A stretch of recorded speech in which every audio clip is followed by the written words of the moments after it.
चलिए आज हम स्टार्ट करते हैं classifications of solid chapter number 1 है ना, क्लास 12। चलिए सॉलिड से पहले हम थोड़ा सा देख लेते हैं कि ये है क्या, सॉलिड लिक्विड और गैस जो होता है ये है क्या ना। तो पहले हम बचपन से पढ़ते आ रहे हैं, अंडर 10 मेरा टॉपिक था मेटल है ना, पदार्थ। मेटल क्या होता है ना, मेटल नहीं बोल रहे हैं, मेटल पदार्थ है ना। पदार्थ में क्या होता है, स्थान घेरे द्रव्यमान हो, जिसमें स्थान घेरे, जिसमें भार हो, जो किसी वस्तु को रुकावट अवरुद्ध प्रदान करे, ये ना होता है ना। तो कितने तरह के होता है ये मेरा, 3 पंक्ति, सॉलिड, लिक्विड और गैस। जनरली 3 ही तरह का होता है ना। लेकिन एक और स्टेट हम पढ़े हैं, तुम लोगों के साथ टॉपिक में भी दे दिया था, प्लाज्मा स्टेट। प्लाज्मा स्टेट नया में ये डिस्कवर हुआ है, फिर उसको हो गया, लंबा टाइम हो गया। एक और स्टेट था मेरा प्लाज्मा स्टेट ना। तो अब मेरा कितने स्टेट हो गया है, 4 स्टेट हो गया। कौन कौन से हो गया मेरा, सॉलिड, एक बार हम बेसिक देख लेते हैं, liquid, gas and plasma. Plasma है ना। कौन कौन से हो गया मेरा, सॉलिड हो गया, लिक्विड हो गया, गैस हो गया और एक हो गया मेरा प्लाज्मा स्टेट ना। अभी तक हम 3 ही के बारे में पढ़ रहे थे, अब आप लोग जानिए कि ये प्लाज्मा स्टेट भी होता है। अब कहना क्या है मेरा, ये सॉलिड के बारे में सारे जानते हैं आप लोग। मतलब क्या होता है, ठोस ना।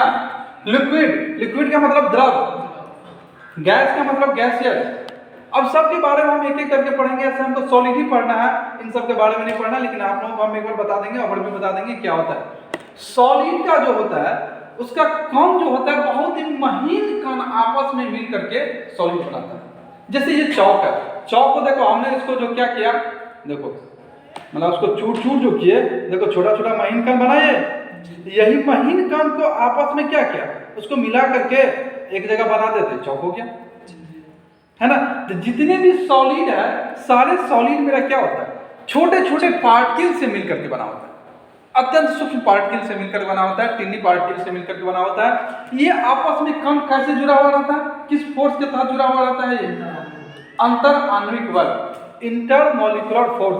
वेरी वेरी इंपॉर्टेंट पॉइंट है, याद रखना आप लोग। इंटरमॉलिक्यूलर फोर्स के द्वारा ठोस के कण आपस में जुड़े हुए रहते हैं।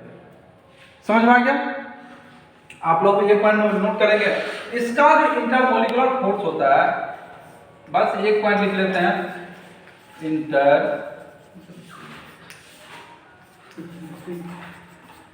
इंटरमॉलिक्यूलर,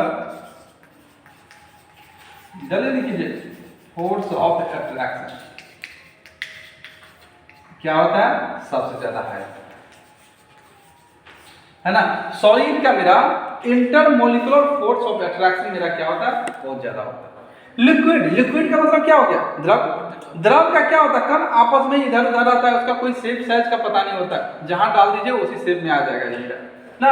तो ये लिक्विड का इंटरमॉलिक्यूलर फोर्स थोड़ा सा कम होता है, लिक्विड में थोड़ा सा कम होता है, इसके अपेक्षा लेस होता है, और गैस में मोड लेस होता है, बहुत कम होता है ना। हम कंपैरिजन कर रहे हैं सॉलिड के कंपैरिजन में, सॉलिड के अपेक्षा मेरा लिक्विड में इंटरमॉलिक्यूलर फोर्स ऑफ अट्रैक्शन कम होता है और गैस में सबसे कम होता है। जान गए? अभी तक हमने आप लोगों को सॉलिड, लिक्विड और गैस के बारे में बेसिक इंफॉर्मेशन हमने दे दिया, जो पहले हम लोग पढ़े थे, पहले से ही हम जानते थे। फर्स्ट लिखिए जल्दी, intermolecular force of attraction. Intermolecular force of attraction के तहत ही मेरा ठोस के कण जो होते हैं आपस में जुड़े हुए रहते हैं। हो गया? चलिए अब हम नेक्स्ट टॉपिक देखते हैं।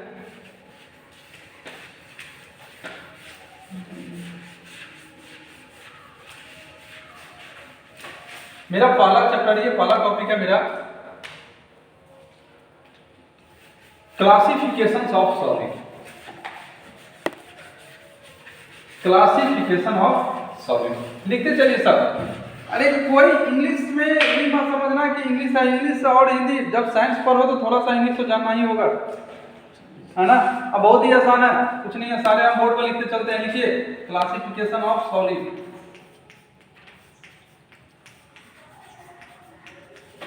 क्लासिफिकेशन ऑफ सॉलिड, है ना।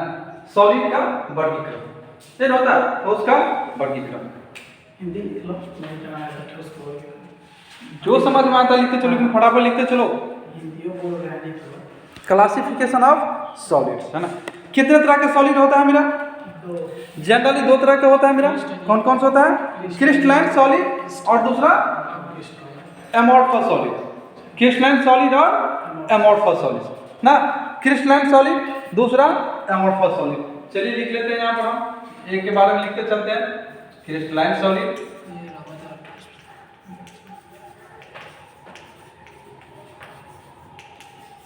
देखो क्रिस्टल, क्रिस्टल के मतलब होता है, ऑब्वियसली हम सॉलिड के बारे में ही पढ़ रहे हैं, ठोस के बारे में ही पढ़ रहे हैं। तो ठोस मेरा बहुत तरह का होता है। कुछ ऐसे ठोस होता है जिसको तोड़ेंगे तो टूट जाएगा, जिसको काटेंगे तो कट जाएगा ना। और कुछ ऐसे भी ठोस होते हैं जिसको तोड़ने पर भी नहीं टूटता है, चिपक जाएगा। ये भी तो ठोस है मेरा।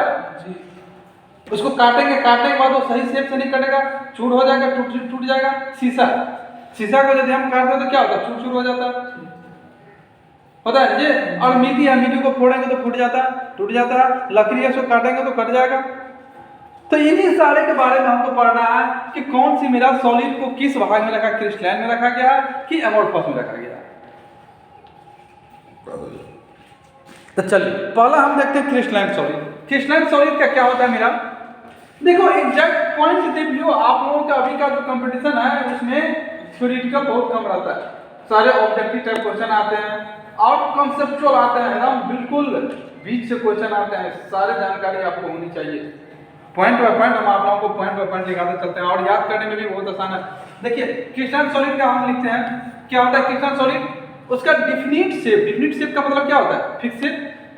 शेप मींस आकार, शेप मींस आकार, है ना। निश्चित आकार, निश्चित आकार होता है डिफिनिट शेप। लिखते चलिए निश्चित आकार।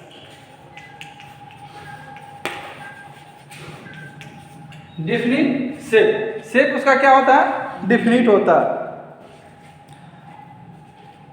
नेक्स्ट, ये मेरा ऑर्डर में सजा हुआ रहता है। ऑर्डर का मतलब क्या हो गया? एक लगातार, एक यहाँ से सजा हुआ, किसी एक ऑर्डर में रहता है, कोई एक रूल फॉलो करता है, निश्चित क्रम में रहता है। ये मेरा ये ऑर्डर में रहता है। क्या लिखेंगे? लॉन्ग रेंज ऑर्डर, निश्चित क्रम में व्यवस्थित होता है। बिल्कुल लॉन्ग रेंज ऑर्डर, ये मेरा निश्चित क्रम में रहता है। लॉन्ग रेंज ऑर्डर क्या होता है मेरा? Long range order. Next, sharp melting point, sharp melting point. Melting point और बॉइलिंग पॉइंट के बारे में पहले बता चुके हैं। ऐसे मेरा ये सॉलिड है, सॉलिड का मतलब होता है ठोस। हार्ड है, हार्ड है तो मेरा उसका मेल्टिंग पॉइंट ज्यादा होगा ही होगा। हार्ड है तो मेल्टिंग पॉइंट उसका ज्यादा होगा ही होगा। तो that means hard melting point. गलनांक, गलनांक लिख लिया। शार्प एज ऑफ कटिंग, फटाफट लिखते चलिए। मेल्टिंग पॉइंट इसका मेल्टिंग पॉइंट गलनांक उच्च होगा।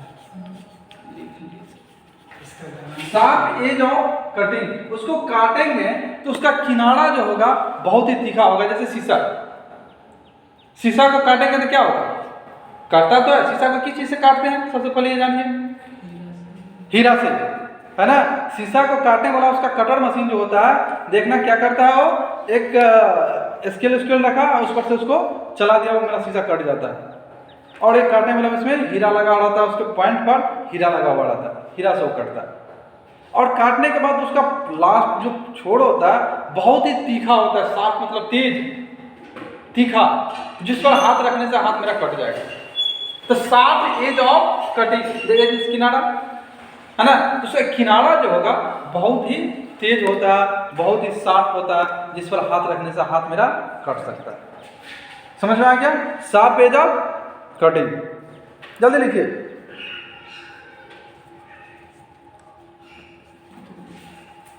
जल्दी कीजिए।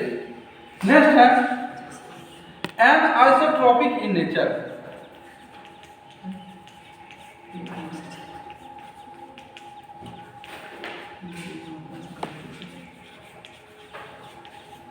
नेक्स्ट होता है ट्रू सॉलिड। ये मेरा ट्रू सॉलिड होता है। ये सब उसकी प्रॉपर्टी हो गया मेरा। जल्दी कीजिए। एग्जाम्पल लिख लेते हैं कॉपर। एग्जाम्पल लिख लेते हैं कॉपर।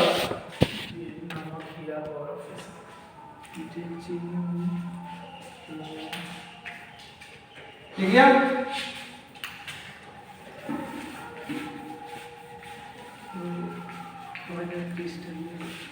नेक्स्ट देखते हैं, ये मेरा क्या था? क्रिस्टलाइन सॉलिड था। अब हम लिखते हैं एमोर्फस सॉलिड। एमोर्फस सॉलिड के बारे में हम देखते हैं। अब हम देख लेते हैं एमोर्फस सॉलिड।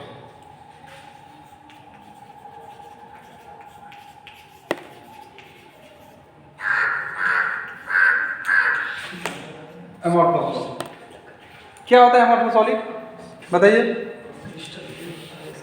बस सिर्फ जस्ट इसका, उसमें हम पहला लिखे थे डिफिनिट शेप, उसमें क्या होगा? Indefinite shape. जस्ट दोनों एक दूसरे का रिवर्स होता है। लिखते चले। देखो याद करने का तरीका, यदि हम कंपैरिजन करके पढ़ते हैं तो याद आसान से होता है ना। हमेशा कंपैरिजन करके पढ़िए, एक के अपेक्षा दूसरे का हम स्टडी करते हैं तो याद करने में आसान होता है ना। उसमें हमने लिखा था क्रिस्टलाइन में डिफिनिट शेप, और उसमें लिख रहे हैं इंडिफिनिट शेप।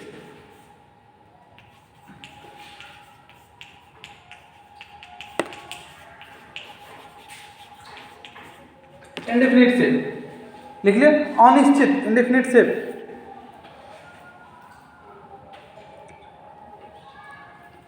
लिख लिया। इंडेफिनिट या फिर इसको हम बोलते हैं इरेगुलर। रेगुलर ने इरेगुलर, इंडेफिनिट शेप या फिर इरेगुलर शेप। नेक्स्ट इसमें लिखे थे हम लॉन्ग रेंज ऑफ ऑर्डर। ये मेरा ऑर्डर में रहा था बहुत ही लंबा था। उसमें क्या होगा? Short range of order. Order में भी रहेगा लेकिन ये छोटा सा रहेगा। Short range of order.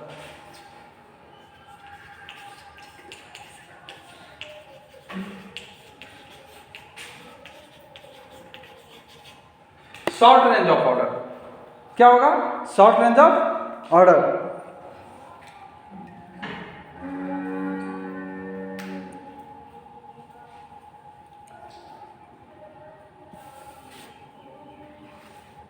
लिख लिया।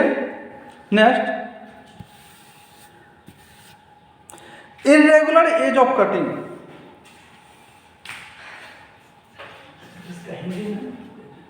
शॉर्ट रेंज ऑफ ऑर्डर का मतलब क्या हो गया? ऑर्डर में है लेकिन इसका छोटा छोटा है। क्रिस्टलाइन में हमें बताते लॉन्ग रेंज मतलब लंबा सा होगा। ये मेरा छोटा, एक के ऊपर एक, एक के ऊपर एक, एक के ऊपर एक ऐसे होगा। तो शॉर्ट रेंज ऑफ ऑर्डर ये हो गया। उसमें जो हम कटिंग कर रहे थे तो उसका एज क्या होता था? शार्प होता था। और उसका क्या होगा? शार्प नहीं होगा। ये तो दोनों जिसका हो रहा है बस इसका उल्टा ही तो है। एमोर्फस में क्रिस्टलाइन का जस्ट उल्टा मेरा अपोजिट हो रहा है मेरा इसमें। तो उसमें हमने लिखा था शार्प एज ऑफ कटिंग, इसमें लिख देते हैं not sharp edge of cutting. जो लिख दीजिए not sharp edge of cutting. Not sharp.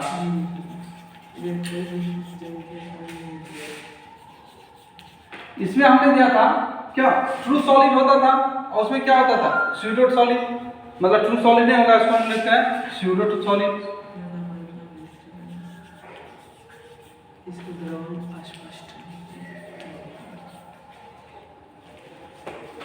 ये क्या होता है मेरा? स्यूडो सॉलिड होता है। इसमें लिखे थे हम एन आइसोट्रॉपिक इन नेचर। ये होता है मेरा आइसोट्रॉपिक इन नेचर।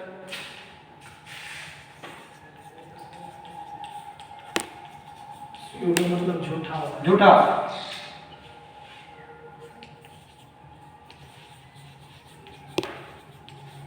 चल अभी तक हमने देख लिया सॉलिड को दो भाग में हमने बांटा, क्रिस्टलाइन सॉलिड और फिर एमोर्फस सॉलिड। क्रिस्टलाइन सॉलिड के बारे में हमने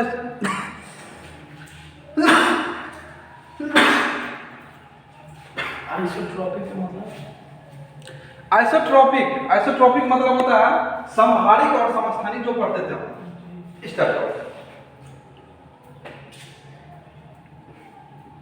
चलिए अब नेक्स्ट हम देखते हैं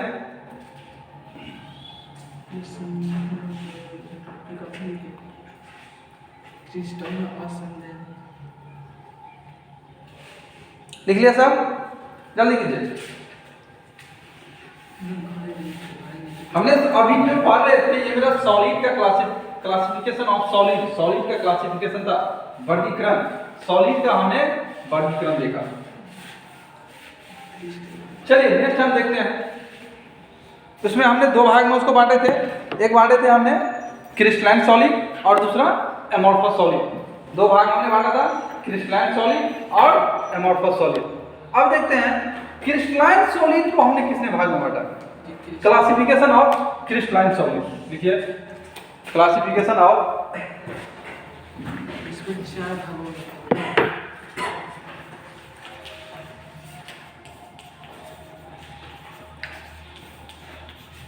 क्लासिफिकेशन ऑफ क्रिस्टलाइन सॉलिड है ना। Classification of crystalline solid. Crystalline solid को हमने कितने भागों में बांटता है, 4 भागों में बांटता है। कौन कौन से, मॉलिक्यूलर, आयनिक, मेटालिक और कोवैलेंट। मॉलिक्यूलर एक एक करके हम सबके बारे में पढ़ते जाते हैं। देखो सबसे पहले याद रखना, दिमाग में ये मेकअप होनी चाहिए कि हम केमिस्ट्री पढ़ रहे हैं और केमिस्ट्री जब ये पढ़ेंगे तो यहाँ पर एटम, मॉलिक्यूल, इसी के बारे में हम स्टडी करते हैं। एटम होगा, मॉलिक्यूल होगा, छोटी छोटी पार्टिकल के बारे में हम स्टडी करते हैं। पहला लिखते हैं क्लासिफिकेशन ऑफ क्रिस्टलाइन सॉलिड में। पहला हम लिखेंगे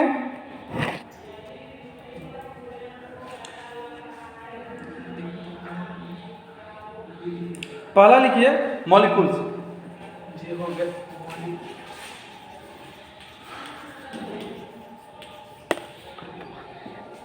चलिए मॉलिक्यूल्स कैसे बनता है, बताइए मॉलिक्यूल्स कैसे बनता है।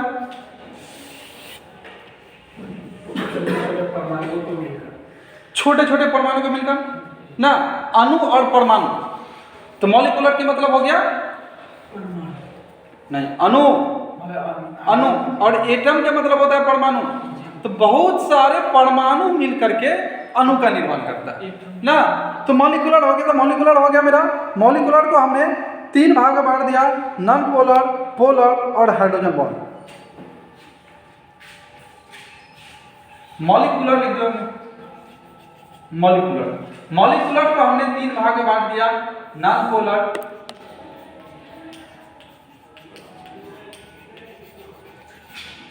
दूसरा पोलर, तीसरा कोवैलेंट।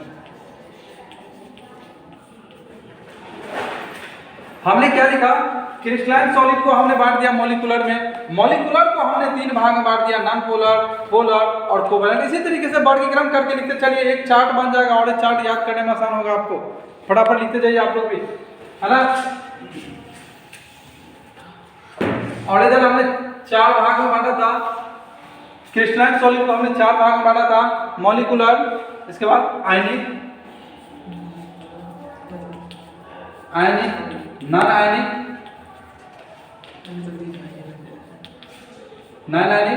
और नेक्स्ट हाइड्रो।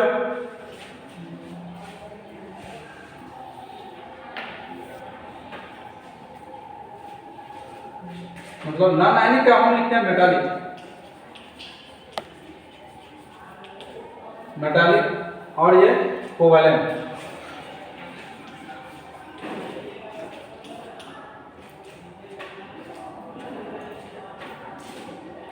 मॉलिक्यूलर, आयनिक, मेटालिक और कोवैलेंट।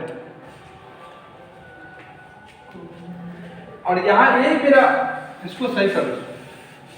ये हो गया नॉन पोलर, पोलर और ये हाइड्रोजन बॉन्डिंग।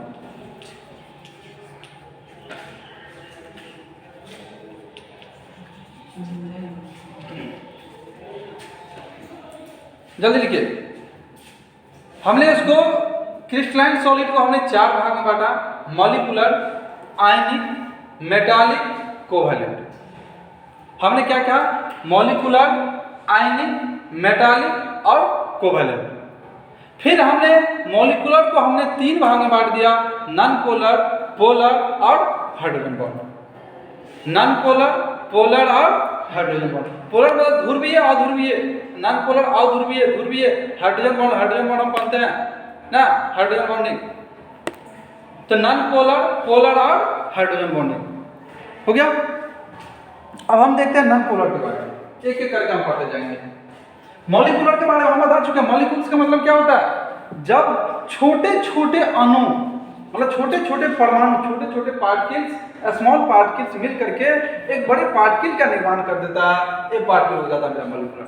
तब इस मॉलिक्यूल्स, एटम्स, बहुत सारे एटम मिल करके मॉलिक्यूल्स का निर्माण करता है ना। ये परमाणु हो गया मेरा, ये मेरा। और इसको हमने 3 भाग में बांट दिया, नॉन पोलर, पोलर और हाइड्रोजन बॉन्ड हो गया। चलिए अब हम देखते हैं नॉन पोलर के बारे में, क्या होता है मेरा नॉन पोलर।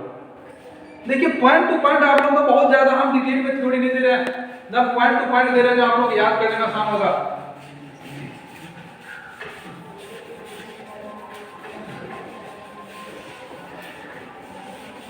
लिखते चलिए सारे बच्चे, लिखते भी चलिए। चलिए अब हम देखते हैं नॉन पोलर।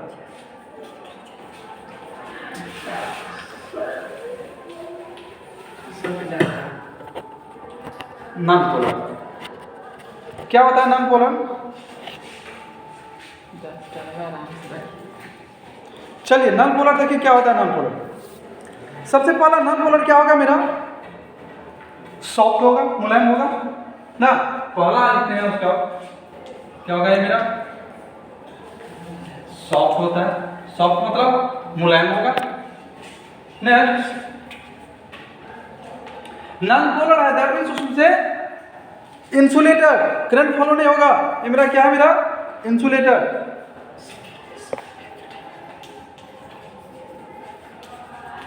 इंसुलेटर, कुचालक, इंसुलेटर है मेरा। फिर next very low melting point.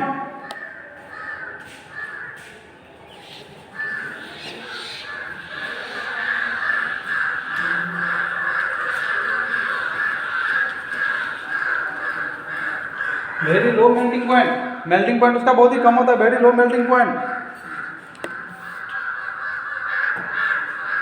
Next London force of attraction.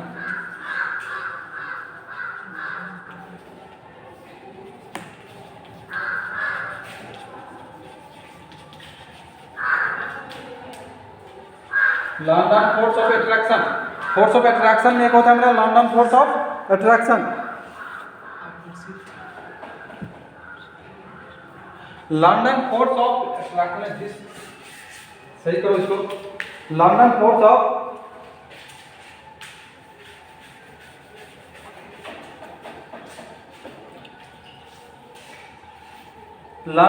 Of dispersion.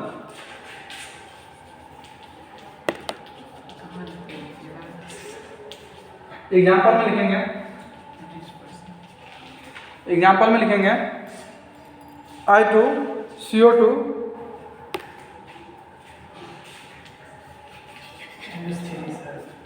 CCl4 etc.